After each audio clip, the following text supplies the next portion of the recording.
शांति। ओम।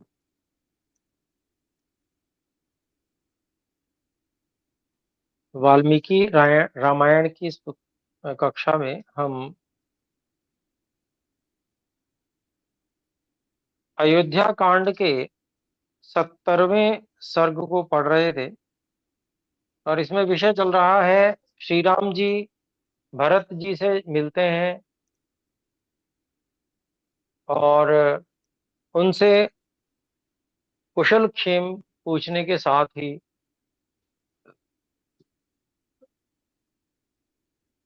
राज्य व्यवस्था किस प्रकार की चल रही है वह जानने के लिए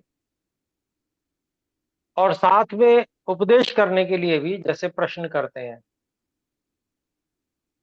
तो बहुत सारे प्रश्नों को हमने पढ़ लिया है।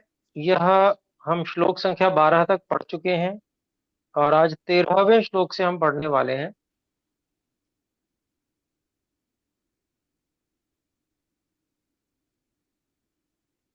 तो आरंभ करते हैं। 13वां श्लोक इस प्रकार है। कच्चिदर्थम विनिश्चित्य लघुमूलम महोदयम क्षिप्रमारभसे कर्तुम न दीर्घयसि राघव।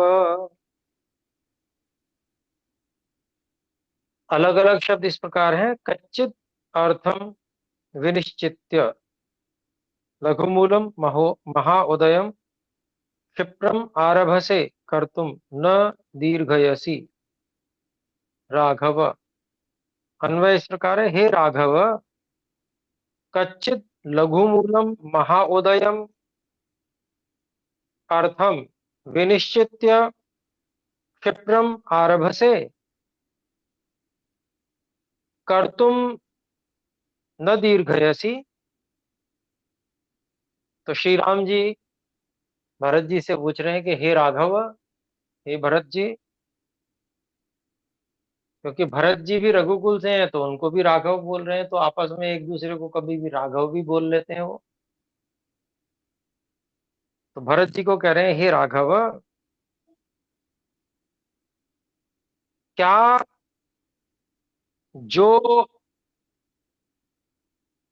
साधन बहुत छोटे हैं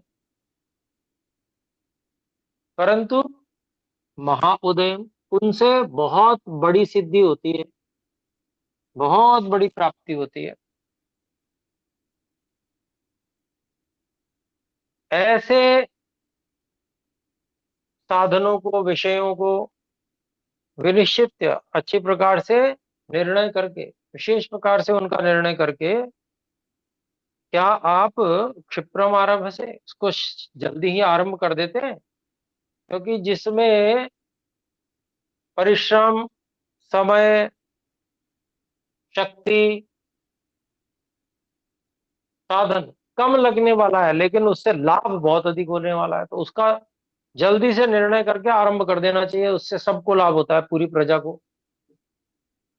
तो ये पूछ रहे हैं ऐसे, क्या आप ऐसे उनको शीघ्र ही आरंभ कर देते हैं? और फिर कहते हैं, कर तुम न दीर्घ ऐसी, कहीं आप उनको करने के लिए देर तो नहीं कर देते हैं? ऐसे पूछ रहे हैं, देखिए, भरत जी से।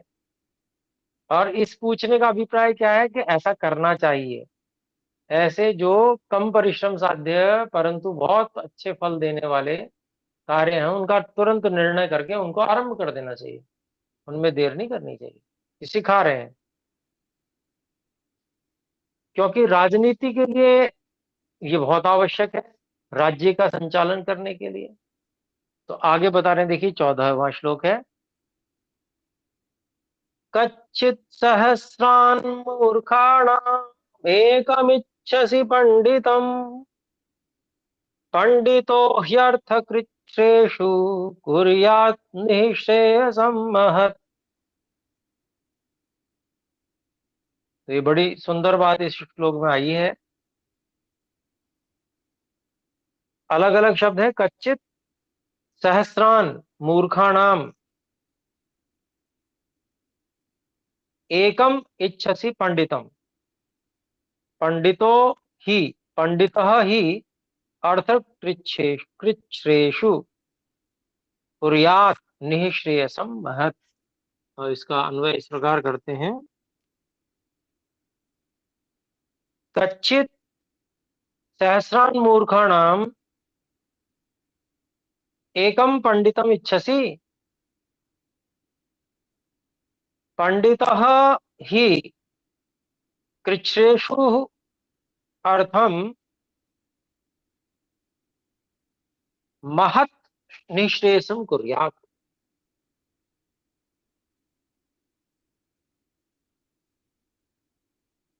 तो कहते हैं श्री राम जी लक्ष्मण भरत जी से कि क्या आप हजारों मूर्खों में से भी एक जो विद्वान है, बुद्धिमान पंडित है, उसकी इच्छा करते हो? अर्थात हजारों मूर्ख हैं तो भी उनकी इच्छा मत करो, केवल एक जो विद्वान है, पंडित है, बुद्धिमान है, उसकी इच्छा करो। तो कारण बता रहे हैं क्यों ऐसा करना चाहिए। क्योंकि वह पंडित ही कृच्छ्रेषु अर्थम, जो पंडित अर्थात महाबुद्धिमान व्यक्ति है, वह ही जो बहुत कठिन इस प्रकार की समस्याएं आ जाती हैं, उसमें महान उन्नति वो करता है, वही कर सकता है। क्योंकि समस्या से निकालेगा तो उन्नति होगी। तो एक बुद्धिमान के वश की बात है कि वो समस्याओं का समाधान कर दे। हजारों मूर्ख मिलके भी समस्या का समाधान नहीं कर सकते।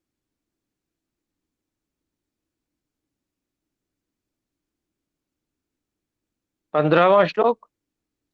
कच्चिन्मुख्या महत्स्वेव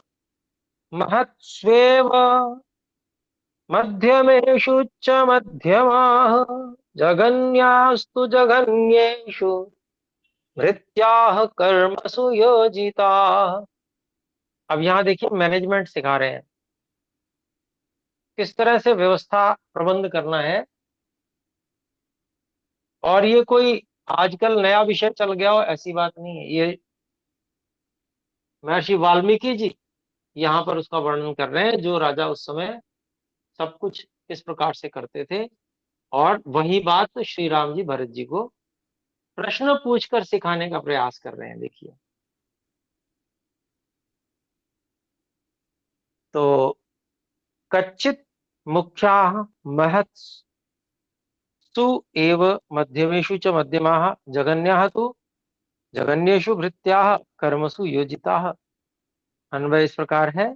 कच्चित भृत्याः मुख्याः महत्सु एव मध्यमेषु च मध्यमाः जघन्याः तु जघन्येषु कर्मसु योजिताः। तो पूछ रहे हैं क्या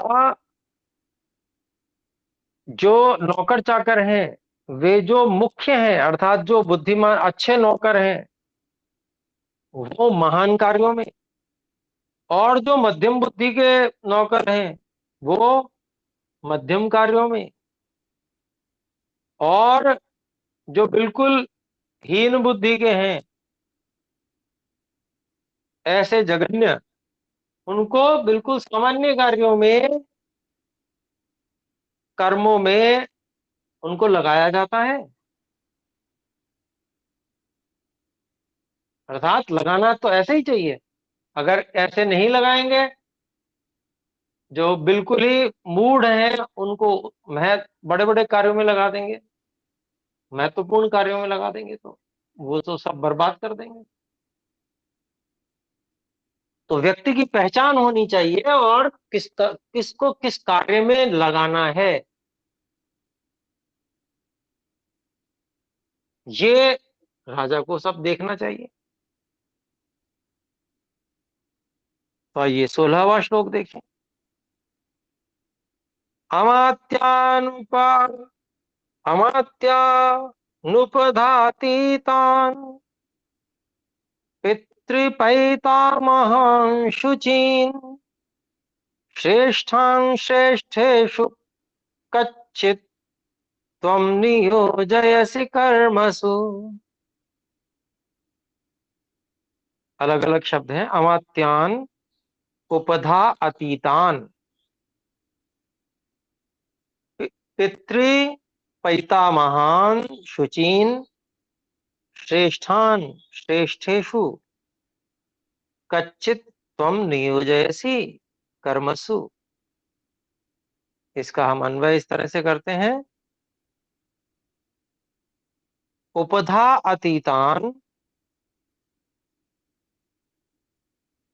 शुचीन पितृपैतामहान श्रेष्ठान अमात्यान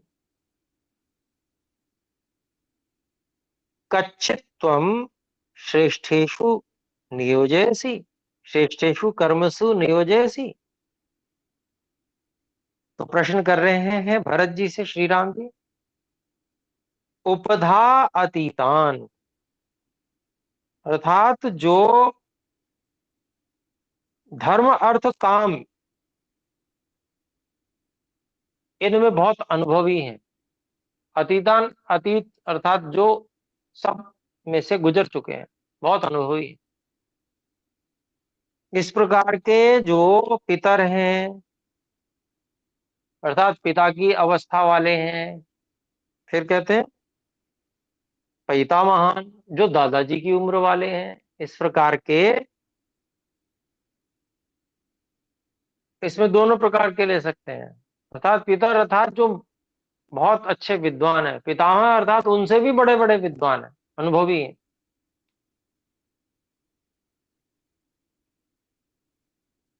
ऐसे शुद्ध शुद्ध जो शुद्ध हैं, शुद्ध हृदय वाले हैं, इस प्रकार के जो बहुत श्रेष्ठ अमात्यान मंत्रीगण हैं, ऐसे आपने नियुक्त किए हुए हैं क्या?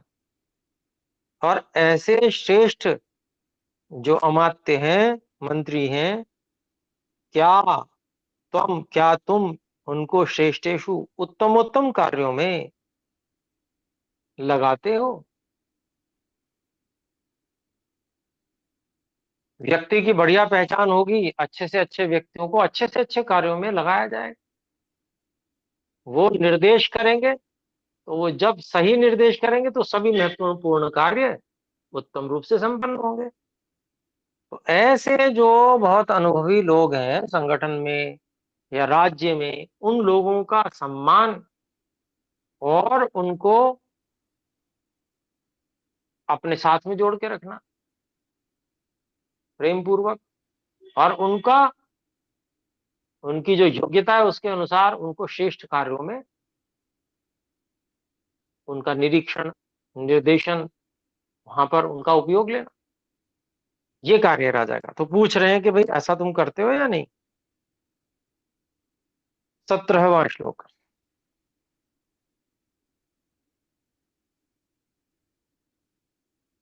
कच्चिन्नोग्रेण दंडेन वृषमुद्वेजितं प्रजम् राष्ट्रं तवानु जानन्ति मंत्रिणः कैकेयी सुत।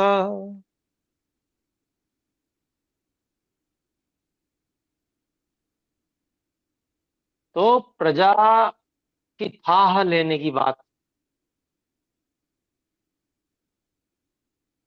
राजा को पता होना चाहिए प्रजा के विषय में। तो यहाँ पर देखिए क्या बात कह रहे हैं। अलग अलग शब्द है। कच्चित उग्रेण दंडेन भृशम उद्वेजितम उद्वेजित प्रजम राष्ट्रम तव अनुजानन्ति मंत्रिणः कैकेयी सुतः। तो संबोधन है कैकेयी सुत। अन्वय इस तरह से करते हैं, हे कैकेयी सुत,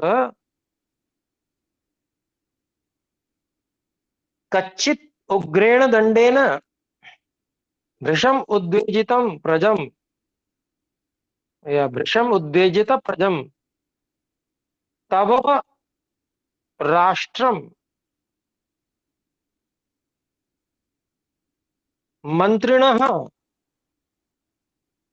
न अनुजानन्ति। तो कहते हैं, हे भरत जी, माता कैकेयी के पुत्र, कहीं उग्र दंड के द्वारा बहुत अधिक दुख को प्राप्त हुई प्रजा तुम्हारे राष्ट्र के जो मंत्रीगण हैं उनकी अवमानना तो नहीं करते हैं?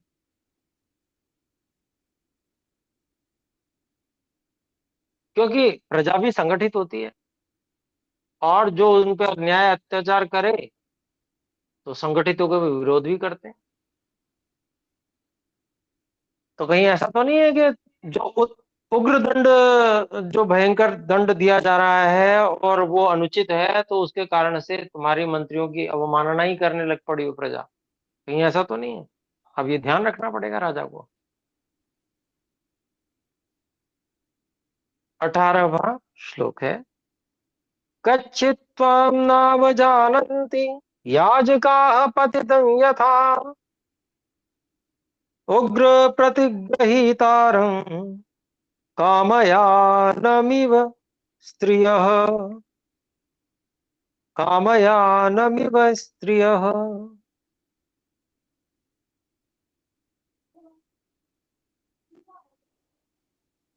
तो अलग अलग शब्द है, कच्चित् त्वाम न अवजानन्ति याजकाः पतितं यथा उग्र प्रतिगृहीतारं काम कामयान नहीं कामयानम इव स्त्रियः। कामयानम इव स्त्रियः।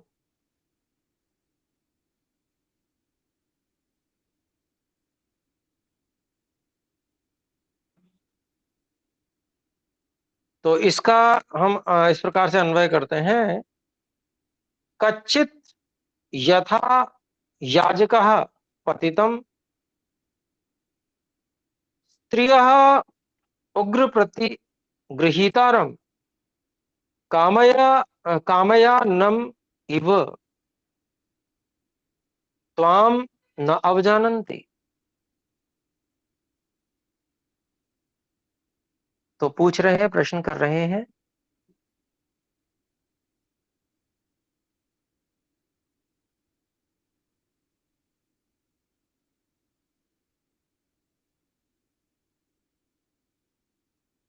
कि कहीं जैसे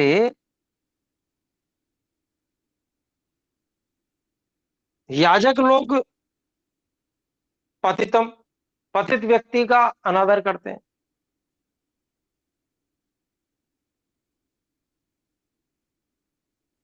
और स्त्री लोग उग्र प्रतिगृहितारम, अर्थात जिसमें काम वासना अधिक है और वो किसी भी स्त्री का ग्रहण कर लेता है, ऐसे कामयन कामयानम, जो काम वासना में फंसे हुए हैं, उसका अपमान कर देती हैं या उसको नहीं चाहती हैं। ऐसा ही कहीं तुमको तुम्हारी प्रजा तो अपमानित नहीं करती है?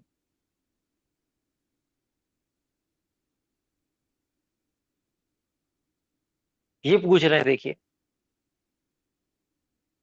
और उदाहरण किसका दिया? जैसे याजक लोग पतित लोगों का की अवमानना कर देते हैं, अनादर कर देते हैं, और जो स्त्रियां हैं वो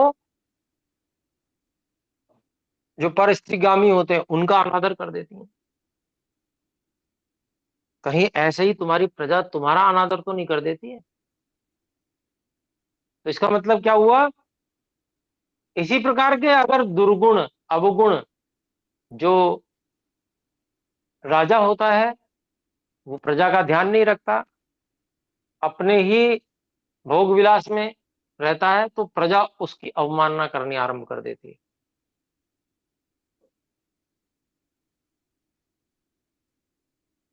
तो ऐसे जो लोग होते हैं इस प्रकार के, आजकल भी ऐसे नेताओं को प्रजा जो है वो अच्छा नहीं समझती, मानती भी नहीं है उनको।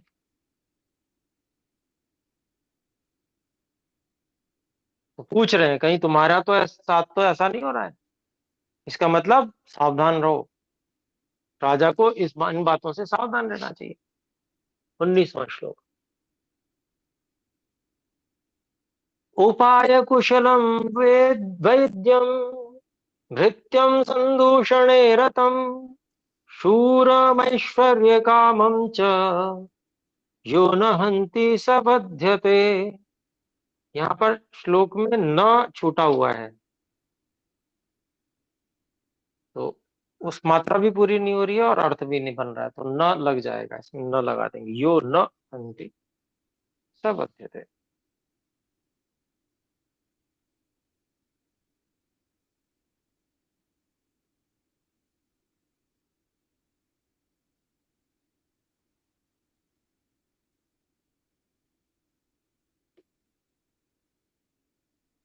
तो यहाँ पर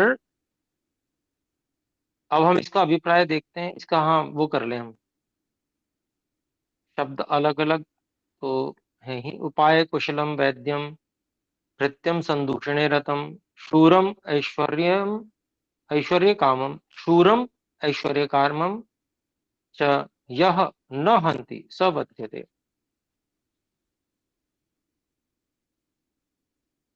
तो इसमें जो अन्वय इस प्रकार है, यह उपाय कुशलम वैद्यम संदूषणे रतम भृत्यम ऐश्वर्य कामम शूरम न हन्ति स बध्यते। तो अभिप्राय क्या हुआ कि जो राजा उपाय अर्थात कूटनीति में जो कुशल ऐसा वैद्य है, तो कूटनीति में कुशल वैद्य, वैद्य कौन होता है? जो रसायन विद्या में निपुण होता है, जिसको विष आदि का भी सब ज्ञान रहता है। अगर कूटनीति जानने वाला वैद्य है और उसके चक्कर में फंस गए तो मार डालेगा, क्योंकि महत्वाकांक्षी हो जाएगा वो कूटनीति जानने वाला। ऐसे उपाय कुशल वैद्य को। दूसरा, संदूषण रतम भृत्यम, भ्रष्टाचार में जो रत है ऐसा नौकर। और ऐश्वर्य कामम शूरम, जो राज्य लक्ष्मी की कामना करने वाला शूरवीर है। जो राजा उसको नहीं मार देता वह मारा जाता है। अर्थात राजनीति ये कहती है कि राजा को हर तरफ से सावधान रहना पड़ेगा।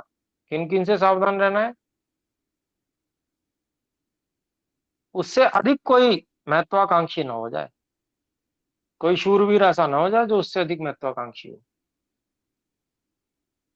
वैद्यों से सावधान रहना है, उनका जानकारी रहनी चाहिए कौन व्यक्ति कितना, कोई वैद्य है तो वो कहाँ रुचि ले रहा है, राजनीति में रुचि ले रहा है मतलब समझ जाइए गड़बड़ है।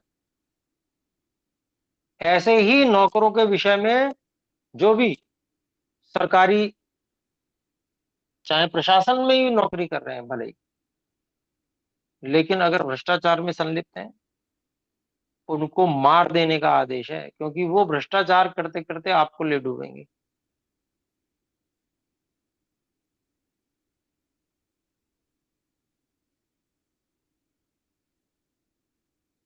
और संदूषण रतम का ये भी अभिप्राय हो सकता है कि जो दोष लगाता है, अर्थात झूठा दोषारोपण करता है, अपने को बचाने के लिए दूसरे पे मिथ्या आरोप लगा देता है, ऐसा नौकर, उसको भी मार देना चाहिए।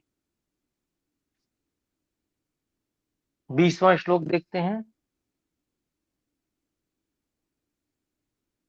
कच्चित् दृष्टं च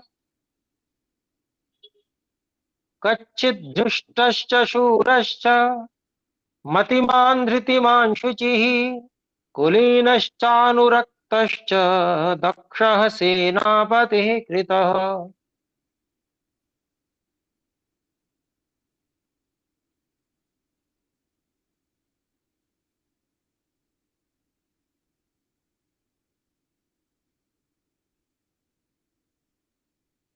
तो यहाँ पर अलग अलग शब्द हैं। कच्चित दृष्टः च शूरः च मतिमान् धृतिमान् शुचिः कुलीनः च अनुरक्तः च दक्षः सेनापतिः कृतः। इसमें अन्वय करने की आवश्यकता नहीं है, सीधा अन्वय ही है। तो पूछ रहे हैं क्या धृष्टः प्रगल्भ अर्थात किसी से न दबने वाला, शूरवीर मतिमान अत्यंत बुद्धिमान, धृतिमान धैर्य वाला, और शुचि शुद्ध मन वाला और साफ सुथरा रहने वाला, कुलीन जिसके आचार व्यवहार कुलीनों के जैसे हैं, और अनुरक्त जो आपके प्रति भक्ति रखता हो, राजा के प्रति भक्ति रखता हो, ऐसा दक्ष जो निपुण है, ऐसा तुमने सेनापति किया है क्या? ऐसा सेनापति बनाया है या नहीं बनाया है? प्रश्न कर रहे हैं। तो बहुत सुंदर प्रकरण चल रहा है और अभी चलेगा ये। तो समय हो गया, आज इतना ही रखते हैं। आइए सब मिलकर एक बार ओम का उच्चारण करते हैं। ओम। सभी को सादर नमस्ते जी। नमस्ते गुरु जी। आचार्य